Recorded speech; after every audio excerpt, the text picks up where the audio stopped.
yung pagod parang temporary lang kasi nag-e-enjoy ka, eh. Iba yung pagod na ano, yung parang hindi ka na masaya. Ibig sabihin ibang pagod yun. Ibig sabihin meron ka ng malalim na dinadala na hindi mo lang nilalabas. O dahil malamang hindi ka masaya sa buhay mo kaya gano'n. Pero yung ganitong klaseng pagod dahil ini-enjoy mo yung ano, yung ginagawa mo, nakaka sa napakasarap kasi para ka lang nag-e-exercise.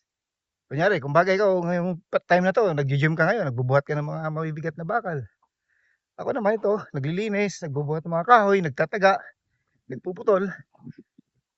Dahil yung mindset ko, kina-consider ko siyang ah, exercise at yun. Kaya maganda, positive. Lagi nating isipin yung positibo. Huwag tayo mag-isip ng negatibo kasi mahirap sa buhay ang maging negatibo. Lahat ng maliit na nangyari sa buhay natin, lagi nating pagpapasalamat yon. Let's start seeing to be positive, maging satisfied, maging ano, gratitude. Yun. Lagi nating ano yun. Kasi lahat naman ng bagay na meron tayo, nagsisimula sa maliit yan. Kaya lagi nating ipagpasalamat yan.